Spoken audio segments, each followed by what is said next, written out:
Assalamualaikum warahmatullahi wabarakatuh. A'udzu billahi minasyaitonir rajim. Bismillahirrahmanirrahim. Innal hamdalillahi nahmaduhu wa nasta'inuhu wa nastaghfiruh wa na'udzu billahi min shururi anfusina wa min sayyiati a'malina. Man yahdihillahu fala mudilla lahu wa man yudlilhu fala hadiya lahu. Jazakallahu khairan. ومن يضلله فلا هادي له أشهد أن لا إله إلا الله وحده لا شريك له وأشهد أن محمدا عبده ورسوله فإن أصدق الحديث كتاب الله خير الهدى هدى محمد صلى الله عليه وسلم وشر الأمور محدثاتها وكل محدثة بدعة وكل بدعة ضلالة وكل ضلالة في النار. Alhamdulillah, kita bertemu pada malam ini untuk meneruskan siri kuliah ataupun perbincangan berkenaan dengan dosa-dosa besar karangan Al-Imam Az-Zahabi. Mungkin ada sebahagian yang bertanya buku apa yang saya gunakan. Mungkin mereka tidak ada akses ataupun tidak pernah sampai ke Baitul Salam ini. Buku yang saya gunakan ini merupakan terbitan Darus Sunnah. Terbitan Darus Sunnah dan cetakan tahun bila ni? Cetakan ke-20. Kira buku ni buku laku jugalah. Okey.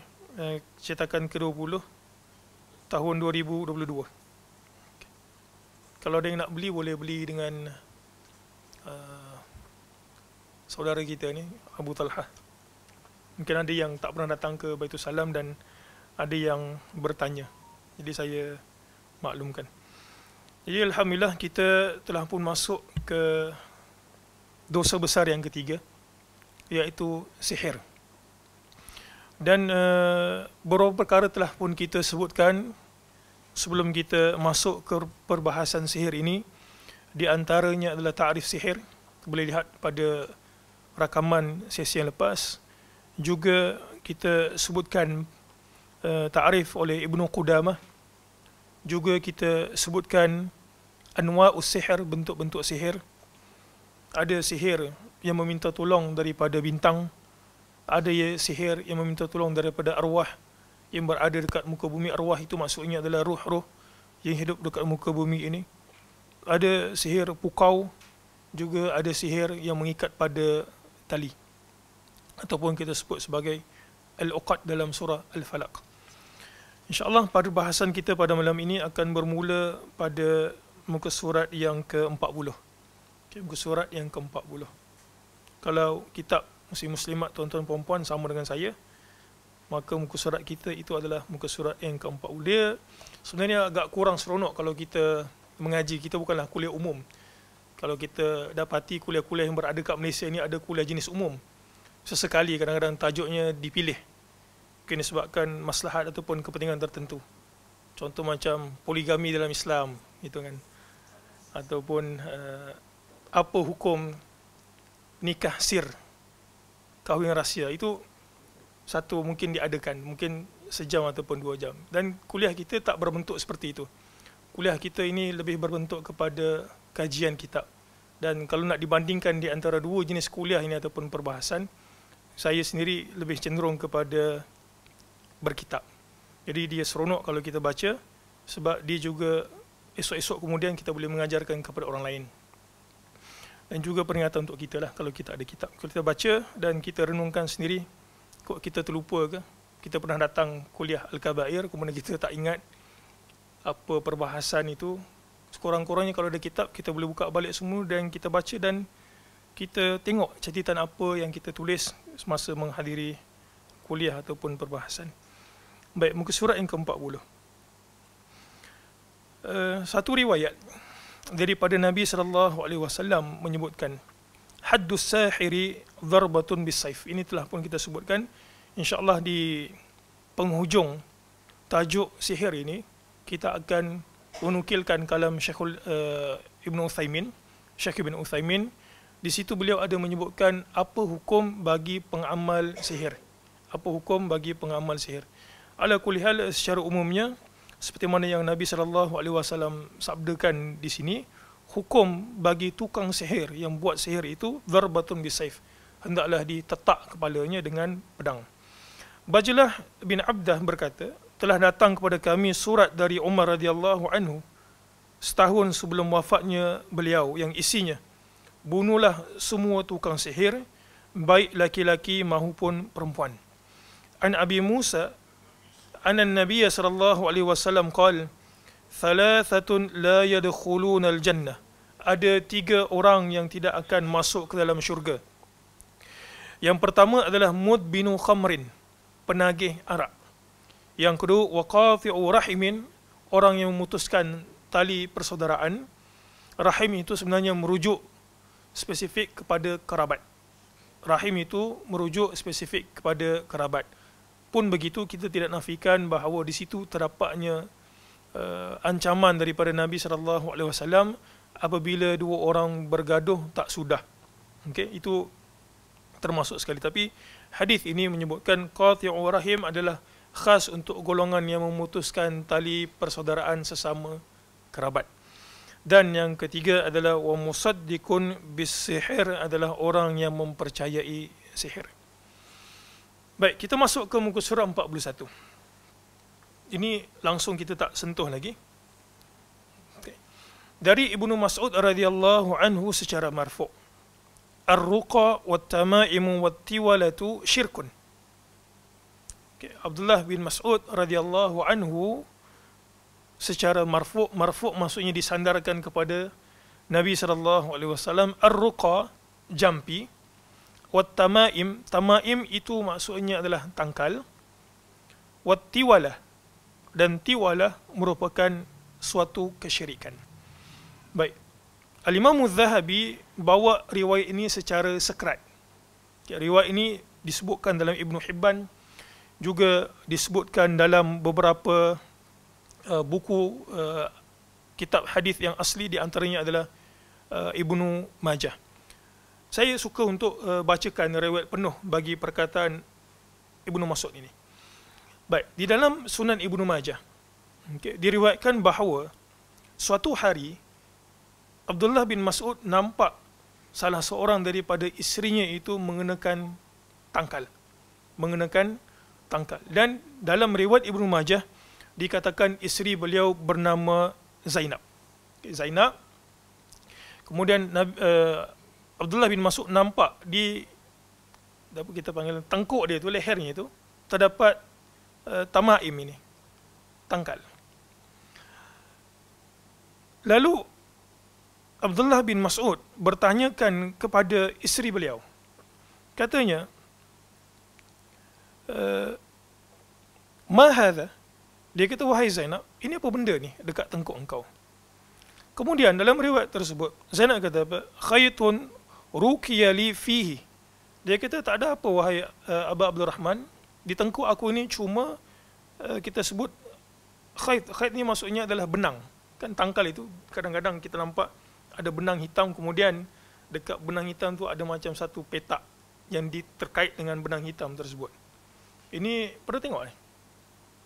Kadang-kadang orang letak dekat tengkuk, kadang-kadang orang letak dekat pergelangan tangan, dan saya sendiri pernah nampak budak masuk ke masjid. Budak tu memang budak betul lah, umur 1-2 tahun lebih kurang itu, merangkak-rangkak kat masjid. Kemudian saya tengok dekat perut dia tu, bila dia rangkakkan dan terangkat baju dia, saya nampak dekat perut dia tu ada tangkal. Ada tangkal hitam, kemudian ada petak, benang hitam, kemudian ada petak gitu. Jadi itu biasanya diletakkan pada batang tubuh seseorang.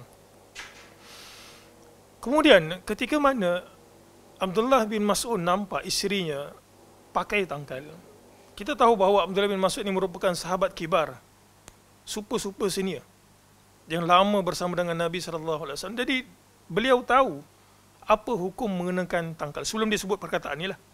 Lalu Abdullah bin Mas'ud ambil, kemudian potong tangkal tersebut. Ambil, potong tangkal tersebut. Dalam riwayat lain, isterinya beritahu, dia kata apa punca dia pakai tangkal itu. Dia kata, aku ni selalu sakit mata. Dalam riwayat disebutkan dalam riwayat Ibn Hibban, Dia kata matanya itu seolah nak terkeluar gitu daripada soket mata dia tu kan. Macam nak terkeluar, dia kata, mata aku. Sampailah satu hari, dia kata, satu orang Yahudi bacakan aku ruqyah ini, maksudnya ruqyah. Apa bahasa Melayu kan? Sesuai tak kalau kita sebut jampi? Jampi kot, jampi. Dia kata sampailah Yahudi itu jampi aku dan pakaikan itu. Dia kata mata aku jadi balik. Lalu ada satu perkataan Ibnu Mas'ud yang suka untuk saya sebutkan kat sini, dan biasanya orang akan berhujah dengan hujah ini bila kita kata jangan pakai tangkal, ataupun dia akan sebutkan kesan kalau melepaskan tangkal tersebut. Apa dia? Biasanya kalau kita kata lepaskan tangkal, dia kata inilah punca kenapa sakit aku datang balik bila aku melepaskan tangkal. Perkataan ini juga disebutkan oleh Zainab. Lalu Abdullah bin Mas'ud kata apa? Itu sebenarnya adalah permainan syaitan. Dia hentak-hentak ataupun kacau mata engkau, dan bila si penjampi itu, kita sebut si penjampi itu, membaca jampinya itu Yahudi tersebut, maka syaitan itu pun berhenti mengacau matamu. Baik, kemudian Abdullah bin Mas'ud menyebutkan hadis ini secara marfu' daripada Nabi SAW, ar-ruqa. Dia beritahu isteri dia, ar-ruqa, sesungguhnya jampi-jampi.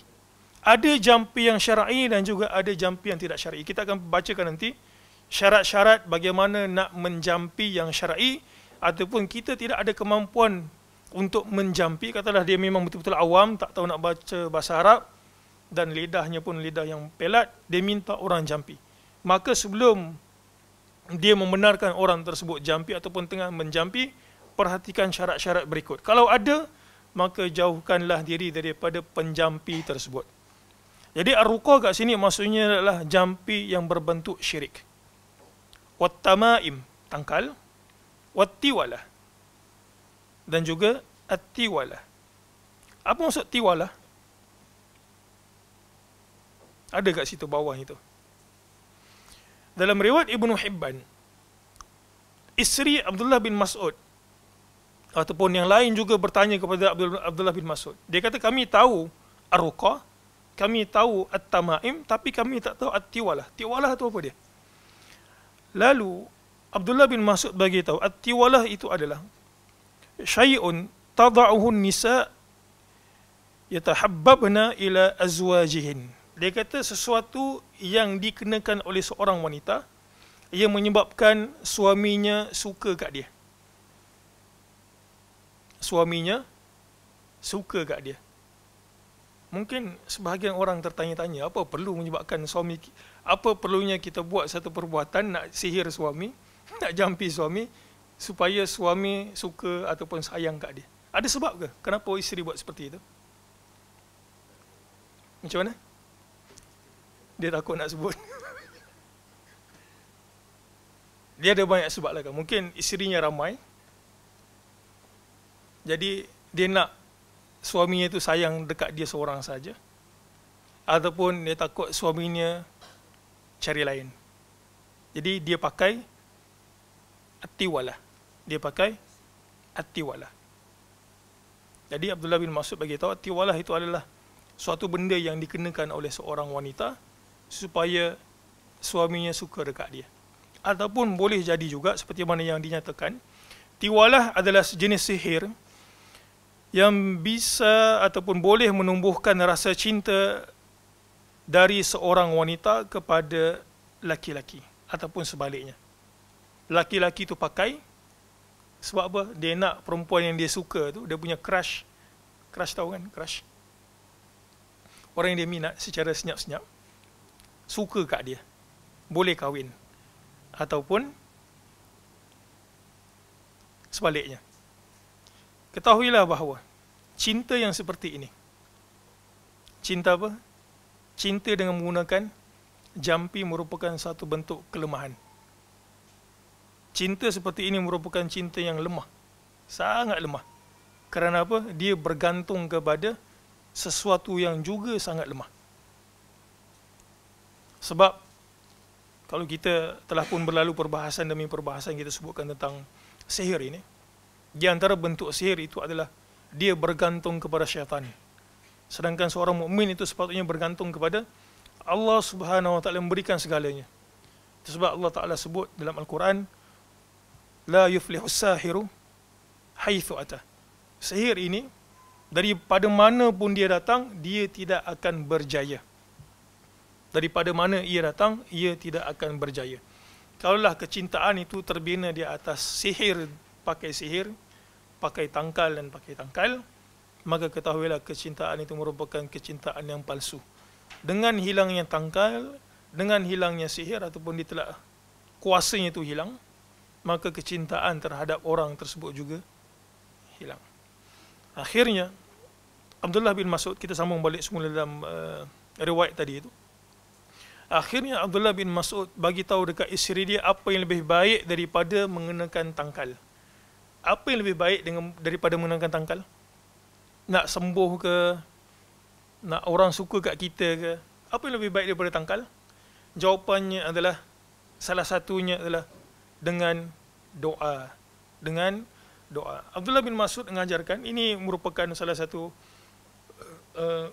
sebab kenapa Abdullah bin Mas'ud menyatakan doa ini daripada Nabi SAW. Dia kata, Nabi ini SAW, kalau sakit, Nabi akan bacakan doa ini. Apa dia? Adhibil ba's rabban nas, anta syafi la shifa'un illa shifa'uk, anta syafi la shifa'un illa shifa'uk, shifa'un la yughadiru saqama. Jadi kalau kita sakit, sebab dalam riwayat ini isterinya sakit mata, jadi daripada mengenakan tangkal yang merupakan permainan syaitan, lebih baik daripada itu adalah dengan zikrullah, baca doa tersebut. Baik, sebelum kita lanjutkan pembacaan kita pada perengan-perengan yang berikutnya, seperti mana yang saya sebutkan tadi, dan mungkin pernah juga disebutkan oleh asatidzah yang lain di sini, beberapa syarat kalau kita nak menjampi ataupun kita minta untuk dijampi. Kita tengok orang tersebut punya jampi itu macam mana. Baik, apa syarat jampi yang pertama? Apa syarat jampi yang pertama? Syarat jampi yang pertama adalah kepercayaan. Baik, syarat-syarat ini juga disebutkan oleh Ibnu Hajar Asqalani dalam Fathul Bari dan ditambah oleh beberapa para ulama. Baik, secara kesimpulannya ataupun secara umumnya ada lebih kurang 5 syarat. Yang pertama, si penjampi dan juga yang dijampi hendaklah beriktikad bahawa yang menyembuhkan hanyalah Allah satu-satunya. Bukan sebab si penjampi, bukan sebab apa-apa, dia kena yakin bahawa yang memberikan kesembuhan itu adalah Allah Azza wa Jalla. Pernah tengok tak orang jampi tapi jampinya tu tak jadi?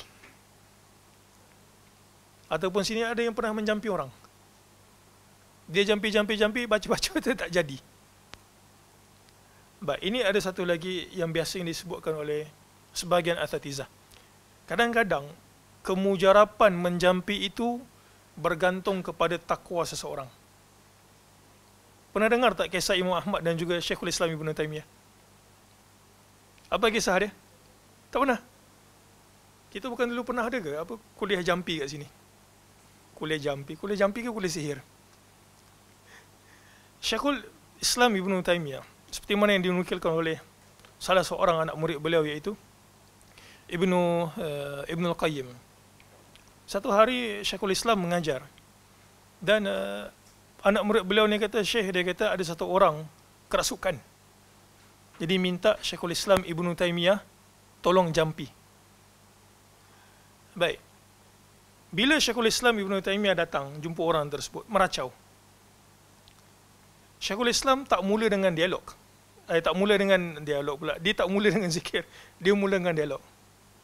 Dan rupa-rupanya Syekhul Islam Ibn Taymiyah mendapati jin yang masuk dekat badan lelaki tersebut adalah jin betina. Tak pernah dengar cerita ni? Cerita masyhur. Jadi Ibn Taymiyah tanya, engkau nak apa daripada lelaki ni? Dekat jin betina tu lah. Dia kata, aku nak kahwin dengan dia. Dia kata, aku nak nikah dengan orang ni. Sebab dia jatuh cinta dengan lelaki tersebut. Kisah ini benar-benar berlaku. Ibnu Taymiyah kata dekat jin tersebut, dia kata, ittaqillah, hendaklah engkau bertakwa kepada Allah Ta'ala dan engkau keluar daripada badan lelaki ini. Jin betina tu kata, aku tak nak. Aku nak kahwin dengan dia, aku suka kat dia. Maksudnya jin juga ada perasaan jatuh cinta. Dan dia boleh pilih lelaki yang dia nak.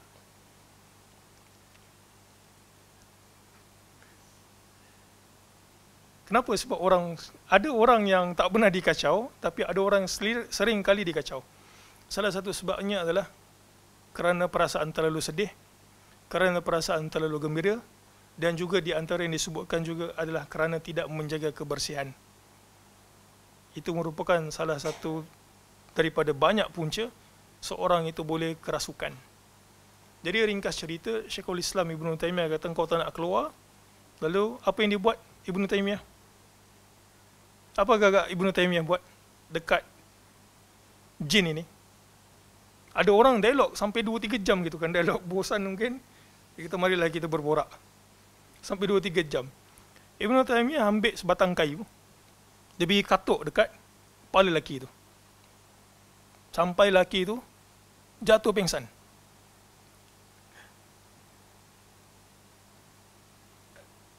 Ibnu Al-Qayyim kata, kami bimbang punya kuat ketukan Ibn Taymiyah terhadap kepala lelaki itu. Sebenarnya ketuk jin betina tu, tapi sebab dia dah meresap dalam badan lelaki tersebut, jadi yang kena tu kepala lelaki itulah.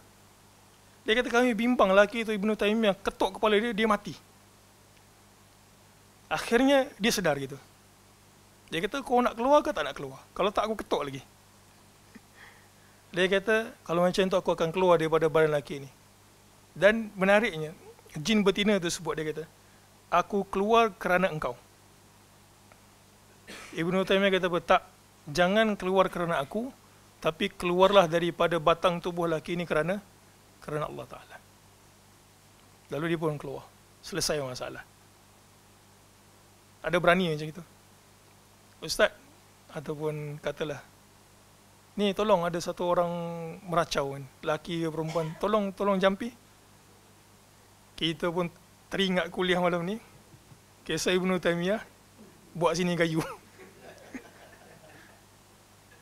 Juga dikisahkan Imam Ahmad bin Hanbal, sleeper dia tu kan, Ahmad bin Hanbal, dia kata ada satu orang kerasukan. Dia kata Imam Ahmad bin Hanbal ini dia sibuk kan, banyak benda. Lalu Ahmad bin Hanbal kata, aku tak ada masa kan, ada orang kerasukan. Ahmad bin Hanbal bagi apa kat dia? Bagi slipper dia. Bagi saya kata, jangan kau panggil Ahmad, dia kata. Aku keluar. Tunjuk slipper je gitu.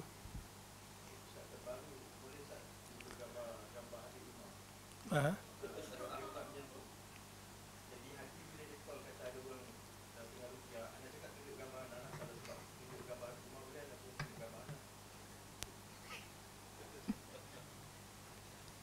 Allahu a'lam. Takut dia itu cinta pula. Baik, itu satu syarat pertama. Ya, kita nak sebutkan kadang-kadang bergantung kepada takwa seseorang. Yang kedua, mestilah dalam bahasa Arab seperti mana yang Ibn Hajar sebutkan, mestilah dalam bahasa Arab, dan mestilah benda tersebut difahami maknanya. Jadi kalau dia guna bahasa Sanskrit ke bahasa apa, kita tak faham, maka itu merupakan salah satu daripada ciri-ciri ruqyah yang tertolak. Yang ketiga, penggunaan jampi tersebut mestilah berdasarkan Al-Quran ataupun wirid-wirid yang sahih daripada Nabi SAW. Bahasa Arab, kita faham bahasa apa yang dia pakai. Kemudian yang ketiga adalah bahasa itu, dia menggunakan Al-Quran ataupun wirid yang sahih daripada Nabi SAW. Yang keempat, tidak boleh ketika mana dia menjampi itu ada perkataan-perkataan yang diharamkan ataupun perbuatan-perbuatan yang diharamkan. Contoh apa biasanya? Sembelih ayam kemudian letak dekat sungai, ataupun menggunakan cercaan. Boleh tak kita kata kita kutuk syaitan? Satu hari Nabi SAW masuk dekat Ummu Sa'ib, ataupun sebagian riwayat sebutkan namanya adalah Ummu Sayyib. Nabi SAW nampak wanita ni dalam keadaan menggeletar gitu. Lalu Nabi SAW kata dekat dia, "Malaki ya Sa'ib." Dia kata, apa kena engkau ni Sa'ib?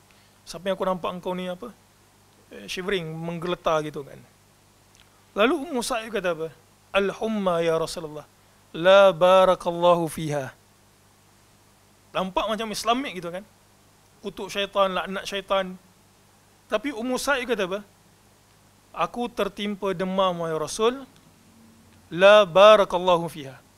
Demam ini tidak ada keberkatan padanya. Apakah Nabi SAW gembira dengan perkataan Sa'ib? Jawapannya adalah tidak. Dia cuma sebut macam tu, tidak ada keberkatan pada demam ini. Nabi kata dekat Sa'ib, dia kata, "La tusubbi al-huma." Dia kata, "Wahai Sa'ib, jangan engkau cerca demam." Demam pun Nabi SAW tak bagi cerca. Apatah lagi orang. Fa'innaha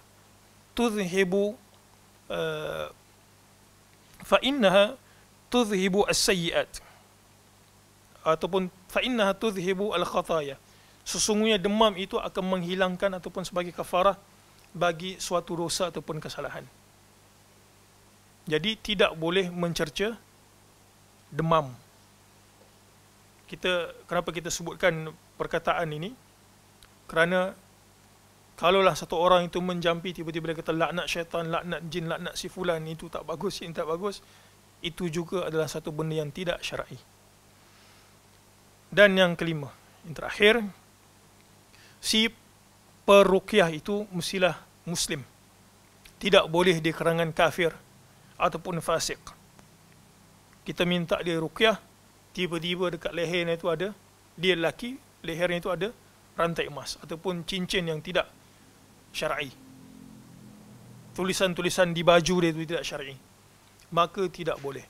Ini berdasarkan firman Allah Subhanahu wa taala, "Innama yataqabbalullahu minal muttaqin." Sesungguhnya Allah hanya menerima daripada orang-orang yang bertakwa. Jadi ini 5 syarat. Kalaulah kita tidak mampu untuk menjampi diri sendiri, tapi yang terbaiknya adalah kita jampi diri sendiri, ataupun kita minta lindung kepada Allah melalui zikir-zikir yang warid ataupun sahih daripada Nabi SAW. Kalau tak mampu, kita boleh pergi ke orang, minta dia jampi, dan kita perhatikan ciri-ciri yang telah pun kita sebutkan. Baik, ketahuilah bahawa kebanyakan dosa-dosa besar, bahkan pada umumnya tidak diketahui keharamannya oleh mayoritas kaum muslimin. Mereka tidak menemukan seseorang yang melarang atau mengancam akan bahaya sihir. Oleh kerana itu, para alim ulama jangan terburu-buru menyalahkan orang yang tidak mengetahui hukumnya. Seharusnya ia bersikap lemah lembut kepada mereka dan mengajarkan sesuatu yang telah Allah ajarkan kepadanya, terutama apabila mereka hidup di alam kebodohan. Misalnya hidup di negeri kafir yang sangat jauh, kemudian mereka ditawan dan dibawa ke negara Islam. Faham pernyataan ni? Imam Az-Zahabi cuba sampaikan kepada kita, apa yang beliau cuba sampaikan kepada kita. Beliau menyebutkan pada muka surat 40 tu, dalam buku kita ini, riwayat orang yang melakukan sihir, maka hukumnya adalah dibunuh. Jadi perenggan ini cuba nak bagi tahu kat kita, jangan mudah-mudah bila kita nampak orang tersebut melakukan sihir, kita kata apa? Dia ini kafir dan wajib dibunuh. Kita kena verify dulu. Di antara i'tizar ataupun keuzuran dalam Islam, bila seorang itu melakukan kesalahan yang dia tidak boleh dikenakan hukuman, adalah kerana dia tidak mengetahui hukum tersebut. Dia tak tahu benda tu haram ke halal, tapi tradisi datuk nenek dia buat, maka dia pun buat. Pernah tengok tak orang buat jampi, ketuk paku dekat kayu untuk menghilangkan sakit gigi? Macam mana? TV3 dah masuk. Saya pernah jumpa depan mata saya. Orang tersebut perempuan dah, tua dah. Dia kata dia ni bomoh kat kampung tu lah. Salah satu dia punya expertise adalah menghilangkan sakit gigi. Jadi tak payah pergi hospital, jimat. Kita tanya macam mana dia buat. Ambil kayu, kemudian ambil paku dan ketuk dekat kayu tersebut. Selagi mana tidak dicabut, maka giginya tu sentiasa akan dalam keadaan baik dan tidak sakit. Jadi mungkin dia tu tak tahu kan. Dia tu tak tahu. Baik, ini dia mungkin termasuk dalam perkataan Az-Zahabi ini. Misalnya, seperti bangsa Turki yang musyrik, yang tidak mengerti bahasa Arab. Kemudian, pemimpin bangsa Turki yang tidak memiliki ilmu dan pemahaman terhadap Islam. Kemudian, dengan kesungguhannya, ia mengucapkan 2 kalimah syahadah dan mempelajari bahasa Arab sehingga mengerti makna dari 2 kalimah syahadah tersebut setelah mempelajarinya siang dan malam.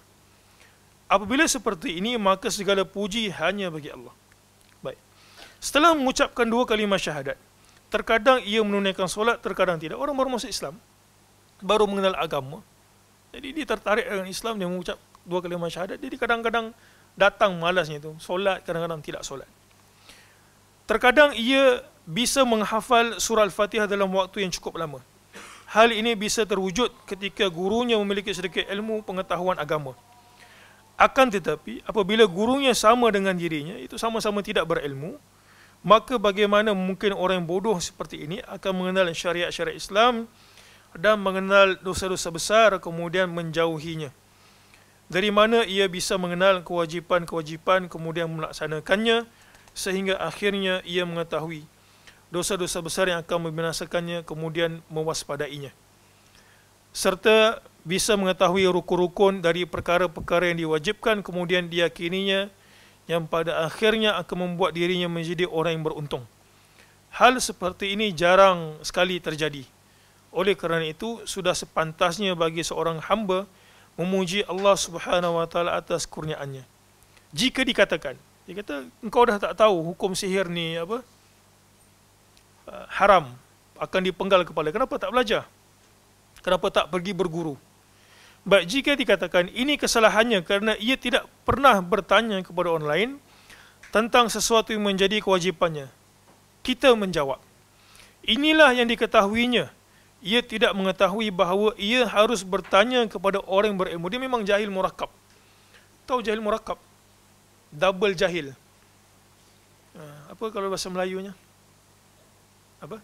Orang Kedah sebut apa? Jahil murakab ni. Gitulah. Piang. Mangkuk tingkah. Gitulah lebih kurangnya. Barang siapa yang tidak diberi penerangan oleh Allah, maka tidak ada penerangan baginya. Sesiapa pun tidak akan dianggap berdosa, kecuali untuk orang-orang yang telah mengetahuinya dan telah ditegakkan hujah kepadanya. Allah Maha Lembut dan Maha Penyayang kepada hamba-hambanya. Allah Ta'ala berfirman, وَمَا كُنَّا مُعَذِّبِينَ حَتَّى نَبْعَثَ رَسُولًا. Kami tidak akan menyiksa sebelum kami mengutus seorang Rasul. Beberapa tokoh sahabat yang mulia pernah berada di negeri Habsyah, Ethiopia. Kemudian turunlah beberapa kewajipan dan larangan kepada Nabi SAW. Kemudian larangan tersebut tidak sampai kepada mereka kecuali telah berlalu beberapa bulan lamanya. Dalam beberapa bulan tersebut, mereka menjadi orang yang mendapat uzur. Maksudnya, sahabat ini berpecahan serata tempat. Mungkin sebab dakwah, mungkin sebab pekerjaan dan sebagainya. Mungkin sebab perang juga. Maka, ada keadaan di mana syariat telah pun turun kepada Nabi SAW yang tidak diketahui oleh sahabat yang berpergian tersebut. Maka selagi mana sahabat yang berpergian tidak mengetahui hukum baru telah pun diturunkan kepada Nabi SAW, mereka melakukan kesalahan, kesalahan tersebut adalah dianggap sebagai suatu keuzuran. Tidak diberikan hukuman kepada mereka. Jadi itu maksud Al-Imam Az-Zahabi. Wallahu a'lam. Baik, syarah muka surat 42. Syekh Uthaymin, ini syarah diambil daripada Riyadhus Salihin, berkata, sihir adalah suatu perbuatan dilakukan tukang sihir dengan menggunakan tali-tali, jampi-jampi dan tiupan-tiupan untuk menimpakan kecelakaan kepada orang disihirnya. Kita sebutkan kenapa orang ini patut dibunuh. Satu, kerana dia buat kesyirikan. Dan kita tahu hukum hudud bagi orang yang syirik adalah dibunuh. Kemudian, dia telah pun menzalimi orang lain. Syirik merupakan salah satu bentuk kezaliman kepada orang lain. Dia lemah sebenarnya, dia ada hasad dengki, dia tak dapat nak capai orang tersebut, dia gunakan sihir. Sihir ini satu perkara yang gaib, tak nampak. Kalau buat depan-depan, mungkin kalau berlawan, bertarung, dia kalah.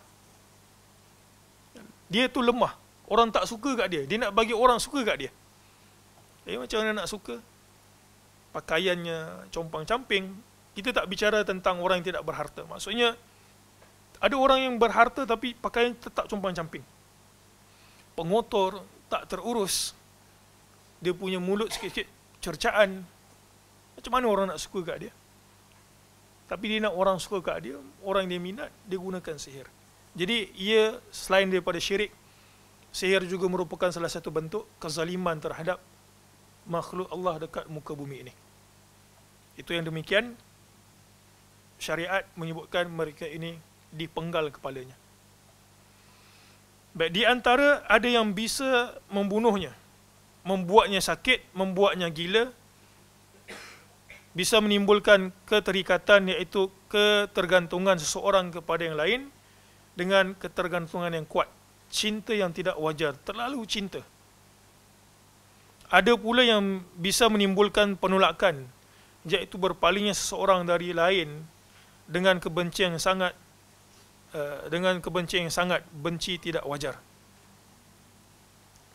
Akan tetapi semua itu hukumnya adalah haram. Sesungguhnya Nabi SAW berlepas diri daripada orang yang melakukan sihir dan yang meminta bantuan sihir kepada orang lain. Di antara bentuk sihir tersebut, ada yang bisa sampai kepada kekafiran. Apabila tukang sihir tersebut menjadikan syaitan sebagai perantara sihirnya, mendekatkan diri dan menghambakan diri kepada syaitan sehingga ia sangat mentaatinya, maka hal ini tidak akan diragukan lagi akan kekafirannya. Adapun jika tidak sampai kepada taraf seperti ini, maka sesungguhnya sihir tersebut merupakan sesuatu yang akan merugikan, diharamkan dan termasuk di antara jajaran dosa-dosa besar. Para penguasa wajib untuk membunuh para tukang sihir tanpa dimintai taubatnya. Ini merupakan pendapat Ibnu Utsaimin dan juga merupakan pendapat Al-Hanabilah. Dia kata, orang yang melakukan sihir, ia dibunuh tanpa perlu istitab. Maksudnya, istitab ni maksudnya adalah minta dia bertaubat. Asalkan kita tahu dia sihir, sabit kesalahan sihir dia, sama ada dia mencederakan orang, menzalimi orang, sampai orang tersebut meninggal dunia ataupun tidak, maka wajib dibunuh. Yang membunuh ini bukan kita. Yang bunuh itu adalah penguasa negeri ataupun penguasa kaum muslimin. Ini merupakan pendapat Hanabilah yang juga dipilih oleh Ibnu Utsaimin. Kita akan sebutkan nanti beberapa pendapat. Maksudnya para tukang sihir harus dibunuh meskipun mereka sudah bertaubat, kerana jika ia sudah bertaubat maka urusannya diserah kepada Allah. Demikian pula jika ia tidak bertaubat, akan tetapi kita membunuhnya untuk menolak kerugian dan kerosakan yang akan ditimbulkannya di kemudian hari. Baik, saya sebutkan beberapa pendapat para ulama berkenaan dengan hukuman terhadap orang yang mengamalkan sihir. Negara kita ni tak ada hukuman kesalahan sihir. Kita ada kes yang masyhur dulu, sampai ada orang dibunuh untuk melengkapkan pakej sihir itu. Kes apa? Mona Effendi tu kan. Boleh bacalah sejarah. Bukan yang muda-muda ni tak kenal kot Mona Effendi. Saya pun masa tu masih kecil lagi kot Mona Effendi tu. Boleh tengok kenapa dia bunuh. Baik. Kita tak ada satu enactment. Dia dituduh sebab sihir ke sebab membunuh? Sebab membunuh kan. Sebab kadang-kadang kita dengar orang besar-besar juga menggunakan sihir untuk menggugurkan jawatannya. Allah musta'an. Baik. Para ulama ataupun para fuqaha bersepakat untuk seorang tukang sihir itu yang beramal dengan sihirnya dibunuh terutama sekali bila sihirnya itu mengakibatkan orang terbunuh. Ini mereka sepakat. Tukang sihir akan dibunuh berdasarkan riwayat yang kita bacakan, terutama sekali bila ia membabitkan nyawa. Cuma mereka berbeza pendapat kenapa nak bunuh tukang sihir dan juga syarat-syarat yang perlu kita lihat sampai dia itu dibunuh. Baik.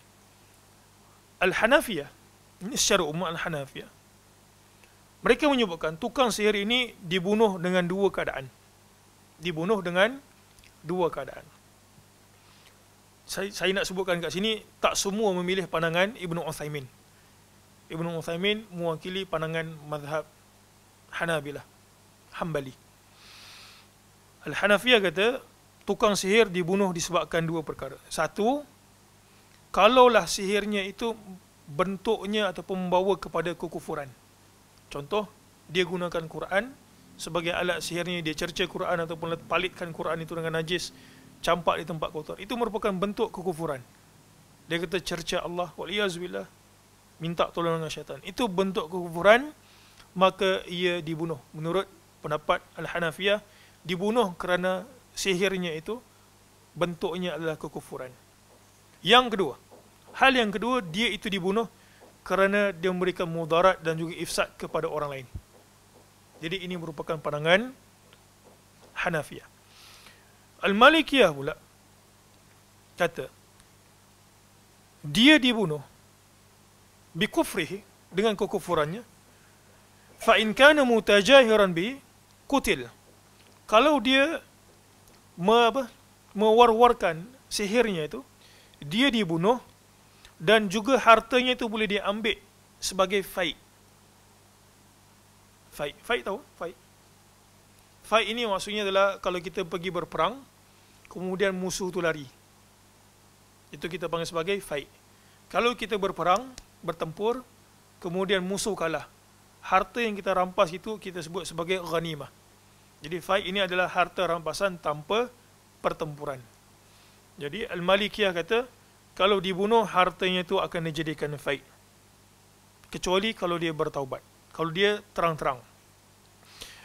Kalau dia sembunyi-sembunyi, maka ini merupakan salah satu bentuk kemunafikan. Macam puak zindik seperti mana Al-Malikiyah sebut.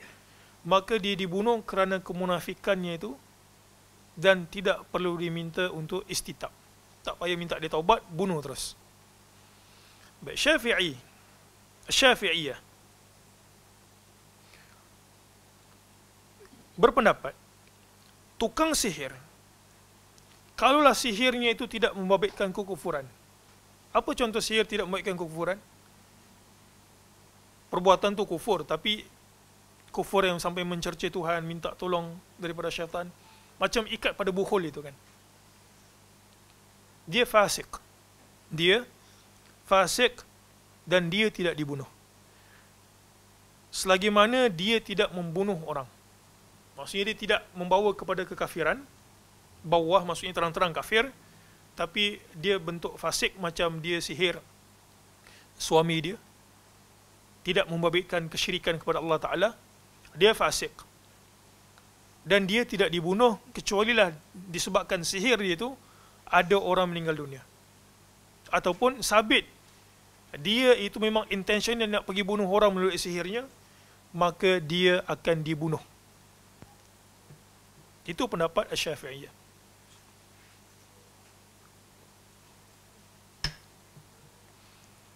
Baik, dan yang terakhir adalah pendapat Al-Hanabilah. As-sahir yuqtal haddan.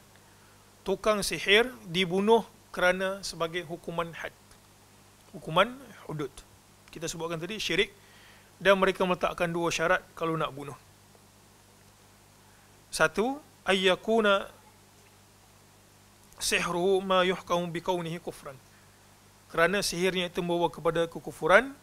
Ataupun yang kedua, kerana dia kata sihir itu hukumnya adalah halal. Setelah kita bagi tahu sihir ini hukumnya adalah haram, dia kata tak, sihir ini halal aja, boleh aja. Maka dia dibunuh kerana menghalalkan sesuatu yang Allah Subhanahu wa Ta'ala haramkan. Wallahu alam.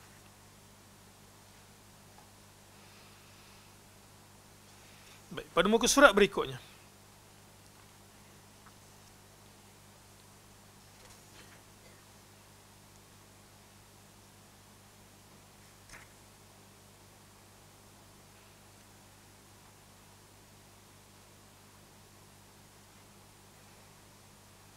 Ini kita telah pun sentuh.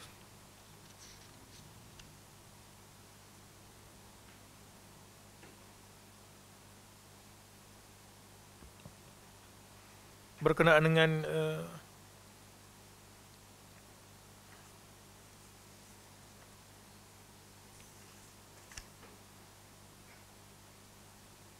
dua orang ataupun dua malaikat yang Allah Subhanahu wa taala utuskan untuk mengajarkan manusia sihir. Pada sesi yang lepas kita katakan para ulama tafsir berbeza pandangan dalam surah Al-Baqarah ayat 102 itu. Apakah Harut dan juga Marut merupakan malaikat ataupun manusia? Syekh Ibn Uthaymin memilih bahawa Harut dan juga Marut merupakan malaikat yang Allah Subhanahu wa taala utuskan untuk mengajarkan manusia sihir sebagai ujian.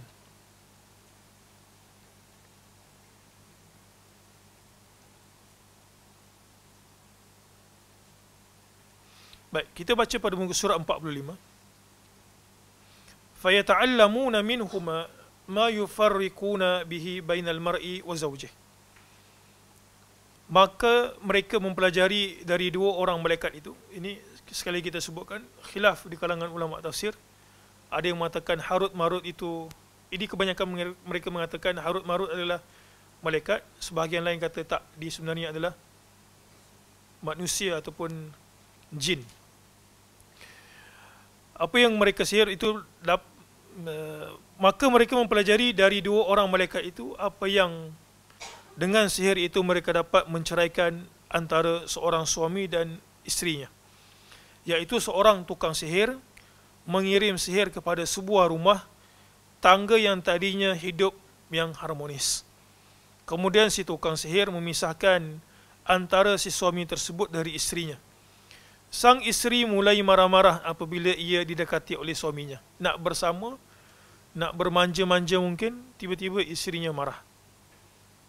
Sang isteri banyak meratap dan sering menjauhinya. Akan tetapi jika suaminya sedang jauh darinya, maka si isteri pun menangis kerana merasa jauh dari suaminya. Suaminya datang dekat, isteri tak mau, meracau. Tapi bila isteri tersebut jauh daripada suami, kadang-kadang lelaki ni dia tak suka apa, kita sebut apa istilahnya, nagging, apa, diceloteh. Biasa lelaki kalau diceloteh dia buat apa? Takkan apa? Jogging. Dia lari lah kan, dia keluar rumah gitu. Ataupun dia pergi kedai mamak ke, tengok apa dia? Dia nombor 2. Rasa kita kena buat siri kot.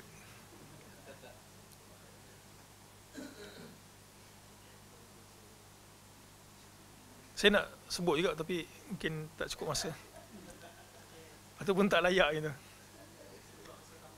Macam mana boleh masak tambahan? Janganlah. Sebelum datang sini terfikir juga nak mengulas isu tu kan. Tapi ditahan. Next time insyaAllah. Macam mana? Stres nanti tahan.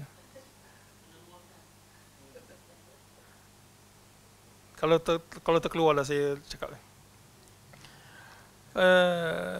Nanti saya pula kena kritik kan.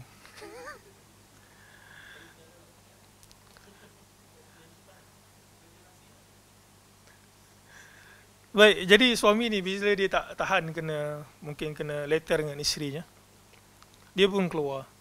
Tapi bila suami tu jauh dengan isteri pula rasa rindu. Jadi ini merupakan salah satu ciri yang dia itu mungkin terkena sihir. Sebab suami yang soleh patut mengajarkan seisi rumah itu bagaimana cara untuk ta'awudz dengan Allah Subhanahu wa taala, ataupun meminta perlindungan daripada, meminta pertolongan dengan Allah Subhanahu wa taala daripada perkara-perkara yang tidak sepatutnya. Jadi kalau kadang-kadang ada anak-anak berkeliaran, saya nampak ada sebagian asatidzah yang menjampikan anaknya sebelum dia biarkan anak dia keluar bermain gitu, sebab anak ini merupakan salah satu yang sering kali terkena sihir ain. Jadi dia akan ta'awudz dulu anak tersebut.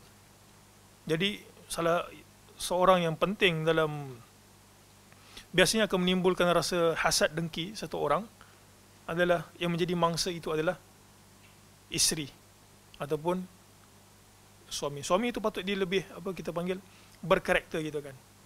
Ada agama, tahu macam mana nak mengendalikan urusan rumah tangganya. Dia patut belajar agama untuk melindungi diri dia. Kalau dalam bab ini adalah dia tahu bagaimana untuk mengelakkan benda ini berlaku. Dan isterinya pula, dia kena ajar isterinya bagaimana untuk mengelakkan benda ini daripada berlaku. Kadang-kadang ada orang yang mungkin isterinya tu tak berapa nak indah lah mungkin. Dia tengok isterinya entah tak berapa nak cantik ataupun indah, perangai pula hodoh. Sebagian orang, dia berlaku kepada semua ni. Laki pun ada, perempuan pun ada. Ini bukan apa kita panggil seksis ni. Seksis ni bahasa kita. Seksis. Seksis ni maksudnya gender bias ni. Seksis. Bukan berlaku kepada laki, bukan berlaku kepada perempuan sahaja, tapi dia dua-dua. Maksudnya dua-dua itu boleh berperangai hodoh. Dua-dua itu boleh berperangai buruk. Jadi mungkin dia tengok isteri itu tak berapa, dia minat dekat isteri kawan tu. Kawan tu pula selalu post gambar dekat media sosial, nampak macam pasangan of the year, mesra sama-sama ke masjid. Jadi mungkin timbul rasa hasad. Kata bagusnya kalau aku dapat isteri macam dia. Benda ni berlaku ataupun tidak? Ya, benda ni jadi.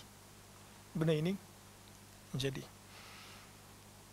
Baik, demikian pula dengan sang suami. Ia terlihat sangat merindukan keluarganya. Akan tetapi, ketika ia bertemu dengan keluarganya, rasa rindunya yang tadi bergelora tiba-tiba sirna. Rasa rindu, tiba bila jumpa, bergaduh. Hilang dia punya rindu tu. Dadanya terasa sempit, bahkan berharap agar mereka tiada. Hal ini jelas-jelas merupakan pengaruh sihir yang sangat jahat. Kemudian Allah Subhanahu wa taala berfirman, "Wa ma hum bidarrina bihi min ahadin illa biiznillah." Dan mereka itu, iaitu para tukang sihir, tidak memberi mudarat dengan sihirnya kepada seseorang pun kecuali dengan izin Allah. Maha suci Allah yang maha agung, siapakah yang memegang urusan di langit dan di bumi? Tentu sahaja Allah lah yang memegang semuanya. Walaupun para tukang sihir dan syaitan-syaitan bersatu untuk mencelakaimu, tetapi jika Allah tidak mengkehendakinya, maka mereka semua tidak akan bisa menampakkan keburukan kepadamu. Wallahu a'lam. Ringkas kata pada muka surat 47. Kita potong sikit sebab benda ni telah pun kita huraikan masa muqaddimah berkenaan dengan dosa sihir. Ringkas kata bahawa sihir termasuk di antara jajaran dosa-dosa besar yang terkadang bisa menyeret kepada kekafiran. Hukuman bagi orang yang mempelajari ilmu sihir adalah dibunuh. Apakah ia telah menjadi orang kafir disebabkan ilmu sihirnya ataupun belum? Hal ini berdasarkan sabda Nabi SAW, hukuman bagi tukang sihir adalah dibunuh. Dalam riwayat lain disebutkan dipenggal lehernya. Kita memohon kepada Allah Ta'ala agar melindungi kaum muslimin dari kejahatan mereka dan agar tipu daya mereka dikembalikan kepada diri mereka sendiri. Semoga Allah memantapkan kami dan kalian semua untuk mempelajari doa-doa atau wirid-wirid syar'i yang dengannya seseorang bisa terlindung dari musuh-musuhnya dari kalangan syaitan dan manusia. Jadi Syekh Ibn Uthaymin tutup setelah perbahasan tentang sihir ini, beliau memberikan pesanan kepada kita. Salah satunya adalah kita hendaklah melazimi zikrullah. Kerana dengan melazimi zikrullah, itu merupakan salah satu punca kita ini tidak terkena sihir. Dan kita sebutkan orang-orang soleh juga tak terlepas daripada terkena sihir. Siapakah yang lebih soleh daripada Nabi SAW yang terkena sihir? Labid, ataupun sebagian menyebutkan Labid ibnu Al-Asam. Siapakah wanita di kalangan kita ni yang mungkin tidak mencapai darjat Aisyah radhiyallahu anha? Pun begitu, Aisyah juga terkena sihir oleh jariyahnya.